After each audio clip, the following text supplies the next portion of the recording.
স্বাগতম জানাচ্ছি SSC edu হাবের ২য় ফিজিক্স সেকেন্ড চ্যাপ্টারের ২য় ভিডিওতে।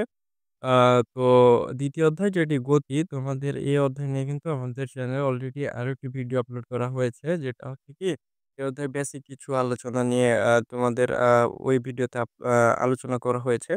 তো তোমরা চাইলে ওই ভিডিওটি দেখে আসতে পারো। মানে এই অধ্যায়ের জন্য সবথেকে গুরুত্বপূর্ণ যে বিষয়গুলো সম্পর্কে তোমাদের ধারণা থাকা প্রয়োজন, সে বিষয়গুলো নিয়েই কিন্তু ওই ভিডিওতে আলোচনা করা হয়েছে। তো আজকের এই ভিডিওতে আমরা কিন্তু জানবো ইকুয়েশন অফ মোশন, অর্থাৎ গতি সম্পর্কিত তোমাদের বইয়ে যে ৪ টা সূত্র আছে সেই সূত্রগুলো সম্পর্কে জানবো। তো সবার ১ম এ যেটা আমরা জানবো যে S দ্বারা কি বোঝায়? S দ্বারা আমরা সরণকে সবসময় বুঝাবো। এরপরে U দ্বারা আদি বেগ, আ তারপর হচ্ছে V দ্বারা আমরা শেষ বেগকে বুঝিয়ে থাকি। ঠিক আছে? A দ্বারা সবসময় ত্বরণকে বুঝিয়ে থাকি এবং T দ্বারা সময়কে বুঝিয়ে থাকি। ঠিক আছে? অর্থাৎ এই ৫ টা রাশি দিয়ে কিন্তু আমরা এই অধ্যায়ে কাজ করে থাকবো। অর্থাৎ গতির যে গতি সম্পর্কিত যে সূত্রগুলো আছে, সেই সূত্রগুলো কিন্তু আমরা এই ৫ টা রাশির সাহায্যে কি প্রকাশ করব। ঠিক আছে? তো তোমাদের কিন্তু এই জিনিসগুলো নিয়ে বিস্তারিত আমাদের আগের ভিডিওতে বলা হয়েছে যে সরণ, আদি বেগ, শেষ বেগ সম্পর্কে বলা হয়েছে। তো এই অধ্যায়ের যে সূত্রগুলো আছে সেই সূত্রগুলো কিন্তু আমি উপরে লক্ষ্য করলে দেখবে লিখে রেখেছি। ৪ টা সূত্র আছে যেগুলো কি সরল রেখায় কোনো বস্তু যদি গতিশীল হয়, সেক্ষেত্রে এই ৪ টা সূত্র আমাদের কি কাজে আসবে, বা এই ৪ টা সূত্র ফলো করে কি সরলরেখায় গতিশীল সকল বস্তুর বিভিন্ন বিষয় সম্পর্কে আমরা বের করতে পারবো। তাহলে ১ম এ হচ্ছে দেখে নেই যে একটি বস্তু মনে করি u আদিবেগে a অবস্থান থেকে a সুষম ত্বরণে t সময় ধরে অতিক্রান্ত দূরত্ব হলো s এবং v শেষ বেগ প্রাপ্ত হয়ে b অবস্থানে পৌঁছেছে। ঠিক আছে? তাহলে সেই জিনিসটাই কিন্তু আমি এই জায়গায় লিখে রেখেছি। দেখো যে, মনে করি কোনো একটি বস্তু u আদিবেগে a সুষম ত্বরণে আ t সময়ে, ঠিক আছে? মনে করো এই যে একটা বস্তু u আদিবেগে a সুষম ত্বরণে t সময়ে s দূরত্ব অতিক্রম করে v শেষ বেগ প্রাপ্ত হয়। ঠিক আছে?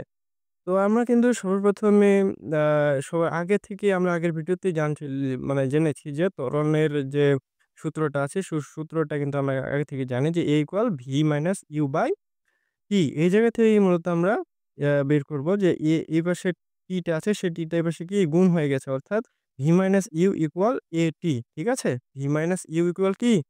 এটি। এখন এই জায়গায় জাস্ট হচ্ছে v এর মানটা আমরা নির্ণয় করব। তো ইউ টা এই পাশে নেগেটিভ ছিল, এই পাশে গিয়ে পজিটিভ হয়ে যাবে। অর্থাৎ কি v ইকুয়াল ইউ প্লাস এটি। এটা হচ্ছে ১ নাম্বার সূত্র। অর্থাৎ ১ নাম্বার সূত্রটা কি আমাদের চলে এসেছে। এরপরে আমরা ২ নাম্বার সূত্রে যাব। ঠিক আছে? তাহলে ১ নাম্বার সূত্রটা আমরা নিয়ে আসছি কার মাধ্যমে? ত্বরণের সূত্রের মাধ্যমে। ঠিক আছে? এরপরে যে ২ নাম্বার সূত্রটি দেখতে পাচ্ছ, সেই ২ নাম্বার সূত্রটিকে আমরা সূত্রটিতে যাব যে, আ আমরা জানি কি গড় দ্রুতি সমান অতিক্রান্ত দূরত্ব বাই কি? সময়। গড় দ্রুতি সমান অতিক্রান্ত দূরত্ব বাই সময়। এই জিনিসগুলো কিন্তু আমরা আগের ভিডিওতে আলোচনা করছি। ঠিক আছে? তো গড় দ্রুতি সমান কি? v plus u by 2। ঠিক আছে? আবার অতিক্রান্ত দূরত্ব কি আমরা এখানে দেখছিলাম s, এবং সময় কি t। ঠিক আছে? তাহলে এখানে দেখো যে গড় দ্রুতি কিভাবে নির্ণয় করছি, যে এখানে যেহেতু আ আদি বেগ এবং শেষ বেগ, অর্থাৎ ২ টা বেগ আছে। ঠিক আছে? ২ টা বেগের যোগফল ভাগ ওদের সংখ্যা। তাহলে ২ টা বেগ যেহেতু সেজন্য 2। তো এখান থেকে জাস্ট হচ্ছে এই t টা এপাশে ভাগ অবস্থায় আছে, ওই পাশে গিয়ে গুণ হয়ে যাবে। ঠিক আছে? তাহলে s এপাশে কি থাকলো? s থাকলো। তাহলে s equal v plus u by 2 into T. ঠিক আছে? এটা কিন্তু ২ নাম্বার সূত্র আমাদের। এখান থেকে আমরা সরণের মানটা নির্ণয় করতে পারবো। তাহলে এই সূত্রটা এসেছে কার মাধ্যমে? গড় দ্রুতির মাধ্যমে। ঠিক আছে? হ্যাঁ, এই জিনিসগুলা কিন্তু তোমরা মনে রাখার চেষ্টা করবা। এই জিনিসগুলোও কিন্তু তোমাদের আসার সম্ভাবনা আছে। এরপরে হচ্ছে ৩ নাম্বার এবং ৪ নাম্বার যে সূত্রগুলো আছে সেই সূত্র ২ টোই। তো আমরা এবার কিন্তু আ ৪ নাম্বার সূত্রে যাবো। কি ৩য় এবং ৪র্থ যে সূত্রগুলো আছে, অর্থাৎ কি S equal V plus U by 2 into কি T, এটা কিন্তু কি আমরা ২ নাম্বার সূত্র থেকে আমরা পেয়েছি। ঠিক আছে? এখন আমরা এই সূত্র থেকে পরবর্তী সূত্রটি প্রতিবার করার চেষ্টা করব। তাহলে এখানে কি ছিল? যে এখান থেকে আমরা V এর মানটা কিন্তু আগে থেকে জানি। অর্থাৎ কি ১ নাম্বার সূত্রটা V equal U plus AT। এই মানটি এখানে আমরা বসিয়ে দিব। U প্লাস AT, আর এখানে U আগে থেকেই ছিল। ঠিক আছে? নিচে থাকলো 2 এর সাথে গুণ অবস্থায় আছে কি? টি। অর্থাৎ এই টিটা সম্পূর্ণটার সাথে কিন্তু কি গুণ অবস্থায় আছে। ঠিক আছে? তাহলে এখানে ইউ আর ইউ ২ টা ইউ অর্থাৎ 2u প্লাস এটি নিচে থাকলো 2। ঠিক আছে? এর সাথে গুণ অবস্থায় আছে টি। তাহলে এখন আমরা কি করব যে এই 2 টাকে আমরা ভাগ করে দিব। তাহলে 2u/2 এই 2 টা তার নিচেও ভাগ আছে এবং এটি এর নিচেও কি 2 দ্বারা ভাগ আছে। এই সম্পূর্ণটার সাথে কি আছে টি কিন্তু গুণ অবস্থায় আছে। এখন 2 আর 2 কেটে গেল। থাকলো হচ্ছে ইউ প্লাস উপরে থাকলো এটি নিচে থাকলো 2। ঠিক আছে? এর সাথে টি গুণ অবস্থায় আছে। অর্থাৎ এখন টি টাকে আমরা কি করব গুণ করে দেব। অর্থাৎ এখানে অ্যা ইউ এবং টি কি হবে? গুণ হবে। তাহলে ইউটি প্লাস এ আর টি যেহেতু টিটা সবসময় উপরের সাথে গুণ হবে। তাহলে এ এবং টি উপরে আগে থেকেই ছিল এবং আরেকটা টি বেড়ে গিয়ে টি স্কোয়ার। ঠিক আছে? নিচে থাকলো 2। এটাকে আমরা একটু সাজিয়ে লিখব যে কি ইউটি প্লাস হাফ এটি স্কোয়ার। যেহেতু এটি স্কোয়ারটা কি সবসময় উপরের সাথে গুণ হবে। তাহলে এখানে দেখো ৪ নম্বর সূত্রটা কিন্তু আমাদের অলরেডি চলে এসেছে। তো এরপরে আ আমরা ৪ নম্বর সূত্রটা নিয়ে এসেছি কার মাধ্যমে? উপরের যে ১ এবং ২ নম্বর সূত্র ২ টা ছিল, এই ২ টা সূত্রের মাধ্যমে কিন্তু ৪ নম্বর সূত্রটা নিয়ে এসেছি। ঠিক আছে? সরি এখানে ৪ নম্বর সূত্র। এখন আমরা এখানে ৩ নম্বর সূত্রটি প্রতিপাদন করার চেষ্টা করব। ঠিক আছে? তাহলে এই ৪ নম্বর সূত্রটি প্রতিপাদন করার জন্য আমরা কি করব? পুনরায় আগের সূত্রগুলো থেকে নিয়ে আসবো যে এখানে v equal u plus at এটা কিন্তু আগে থেকে আমরা জানি। ঠিক আছে? তো এখানে a equal v minus u/t এটা কিন্তু আমরা আগে থেকেই জানি। ঠিক আছে? ত্বরণের মানটা।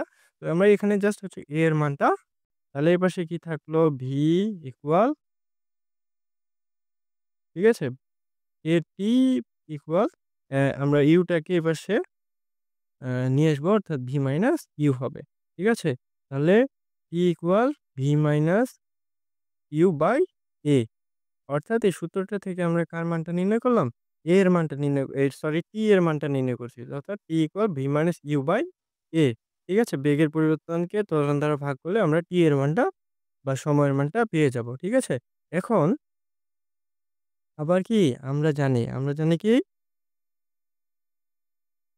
s equal v plus u/2 into কি t এটা কিন্তু আমরা আগে থেকেই জানি। এখন এই জায়গায় জাস্ট হচ্ছে t এর জায়গায় t এর মানটা যে নির্ণয় করছি সেই মানটা আমরা এখানে প্রয়োগ করব। অর্থাৎ v প্লাস u/2 ইনটু ঠিক আছে? v মাইনাস u/a ঠিক আছে? এটাকে আমরা গুণ করে দেব। তা গুণ করলে কি হবে এখানে দেখো যে উপরে v plus u into v minus u অর্থাৎ v square minus u square ঠিক আছে? আ নিচে কি থাকলো 2 ইনটু a গুণ করলে হবে কি 2a হবে। তাহলে এই পাশে কি ছিল? s ছিল ডান পাশে s নিয়ে তো কোনো কাজ আমরা করিনি। যেহেতু s এর মানটাই আমরা নির্ণয় করব অর্থাৎ সরণের মানটা নির্ণয় করব। সরণ না সরি বেগের মানটা নির্ণয় করব। এখন এই s টাকে আমরা 2 এর সাথে গুণ করে দেব। তাহলে এই পাশে থাকলো v square minus u square আর এ পাশে থাকলো কি 2a এর সাথে s গুণ। তাহলে 2a s থাকলো। এখন u স্কয়ারটা এই পাশে নেগেটিভ আছে। এই পাশে জাস্ট আমরা এই পাশে পজিটিভ হয়ে যাবে। যোগ করে দিব এই পাশে। ঠিক আছে? তাহলে v square equal u square plus 2a s ঠিক আছে? অতএব v square equal u square plus 2a s অর্থাৎ এখানে কিন্তু আমরা কি ৪ টা সূত্রই প্রতিপাদন করে ফেলেছি। এটা কয় নাম্বার? ৩ নাম্বার সূত্র এবং এটা হচ্ছে ৪ নাম্বার সূত্র। ঠিক আছে?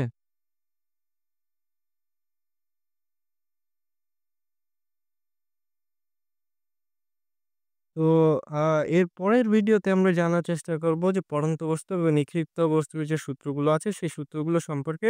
তো আজকের ভিডিওতে জানলাম কার সম্পর্কে? আজকের ভিডিওতে আমরা জানছি যে সরলরেখায় যদি কোনো বস্তু গতিশীল হয়, সেক্ষেত্রে গতির যে সূত্রগুলো ফলো করবে সেই সূত্রগুলো সম্পর্কে জেনেছি। তো পরবর্তী ভিডিও পর্যন্ত সবাইকে আ পরবর্তী ভিডিও দেখার জন্য আহ্বান জানিয়ে আজকের ভিডিও এখানে শেষ করছি। সবাই ভালো থাকবেন।